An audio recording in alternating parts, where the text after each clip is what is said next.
empezamos a escuchar que existía el Ejército de Liberación Nacional, que tenía por objetivo la toma del poder a través de la lucha armada, y me invitaron a formar parte del ELN.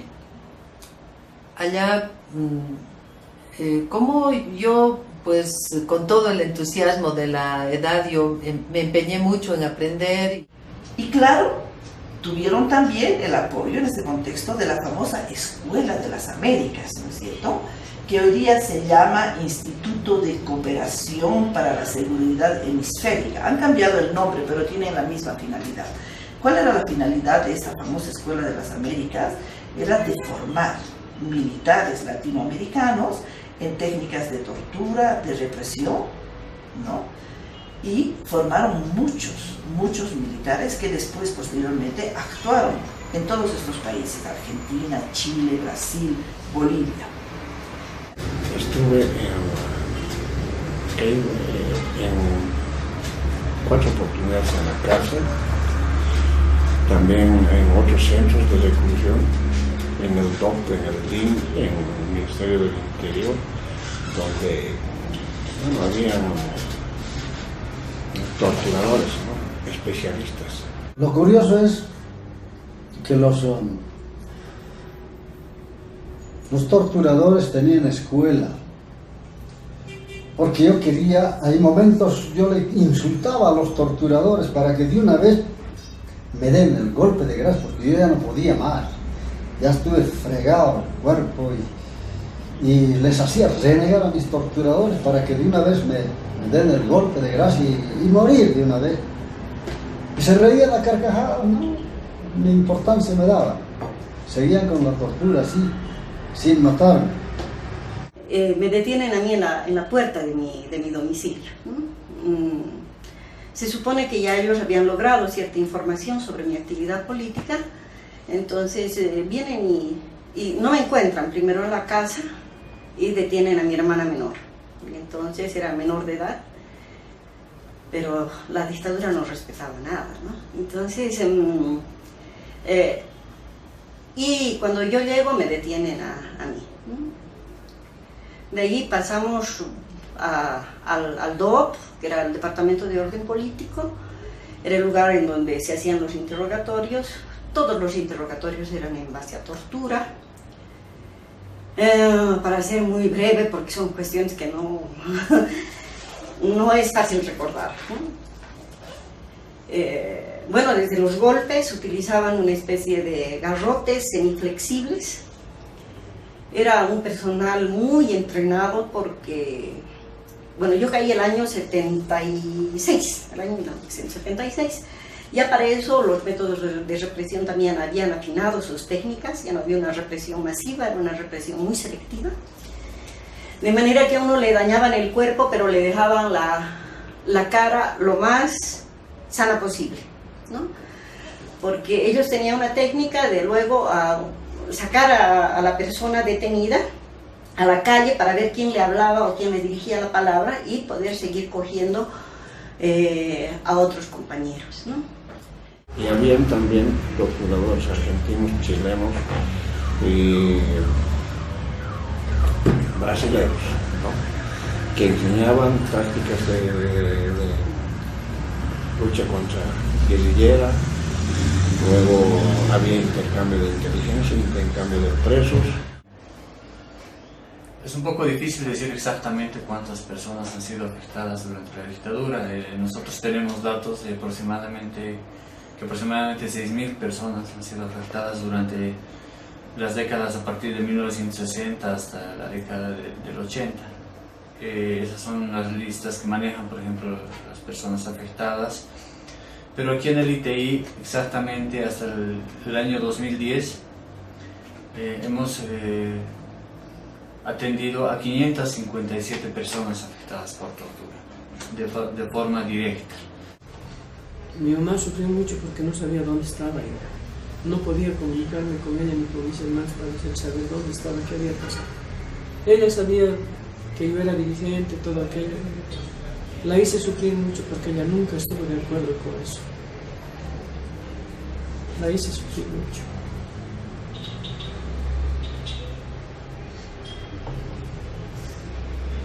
Una noche de esas me avisan que mi madre estaba muy enferma. No podía no ir a verla. Salí de la casa de esa amiga, de esa compañera. Fui a mi casa después de mucho tiempo. La encontré a mi madre muy enferma, era natural porque yo estaba fuera de la casa y no sabía nada de mí. Yo también estaba desesperada porque no sabía qué pasaba con mi madre y mis hermanas menores.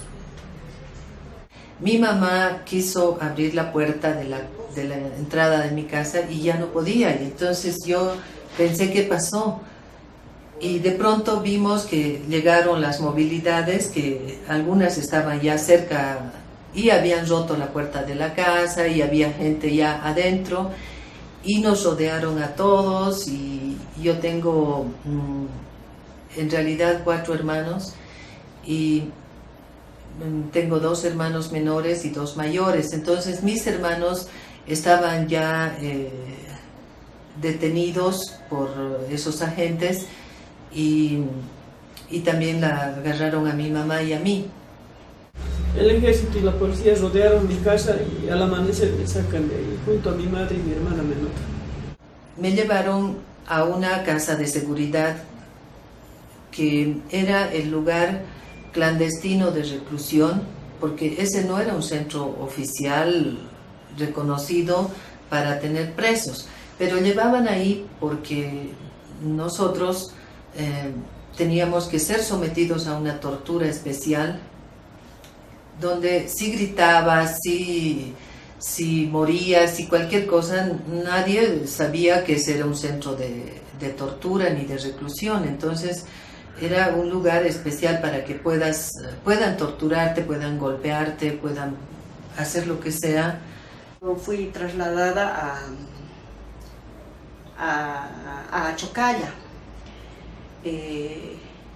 Con el grupo con el que acabamos nosotros reabren a Chocalla, porque en los primeros años de la dictadura, el año 71-72, ahí funcionaba también un campo de concentración que fue cerrado posteriormente y reabierto el año 76 cuando me detienen a mí y otro grupo de compañeros, ¿no? Y claro, pensando en las dictaduras, ¿no? Y como instituto que somos, que trabaja sobre las secuelas psicológicas, médicas y sociales que ha dejado en el individuo a nivel individual y a nivel colectivo la tortura, nosotros hemos trabajado sobre los tipos de tortura que se han ejercido en las dictaduras y que ha sido un trabajo elaborado en Chile, ¿no? Por 3 médicas psiquiatras. Una de ellas es Katia Rechinsky, otra es Patricia Barceló y la otra es Paz Rojas. Paz Rojas, que fue una de las que llevó la denuncia contra Pinochet a España, ¿no? Muy conocida por todo su trabajo. Entonces ellas, en toda su práctica de rehabilitación con personas afectadas por la tortura en Chile, ellas han hecho una división que es muy apta para trabajar en esto, ¿no? Tortura física, tortura psicológica, tortura sexual y tortura biológica.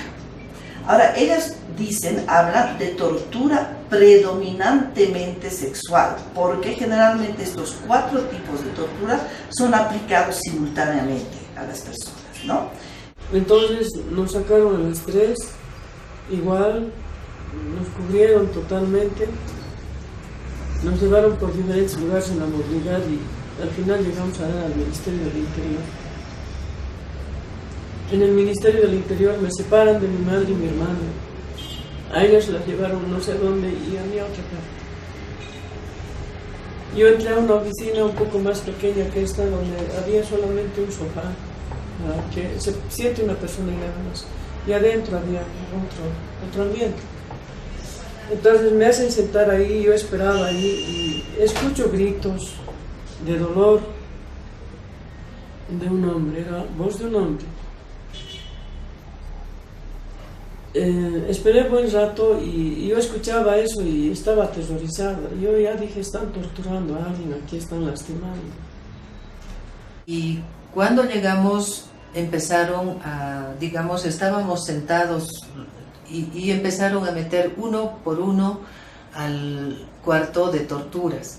Y ahí entraban los paramilitares más otros agentes, eran con soga mojada y con fierros, y empezaban a golpear a la persona uno por uno para que puedan interrogando, ¿no?, sobre dónde estaban las armas, quiénes eran nuestros contactos, dónde estaba el material de imprenta que tenía nuestra organización, cómo estábamos organizados, dónde era la sede, bueno, todo lo que querían saber. Me hacen sentar a la silla del este. Querían decirme de que dónde están las armas. Ustedes son comunistas, extremistas, así. ¿Dónde están las armas? Y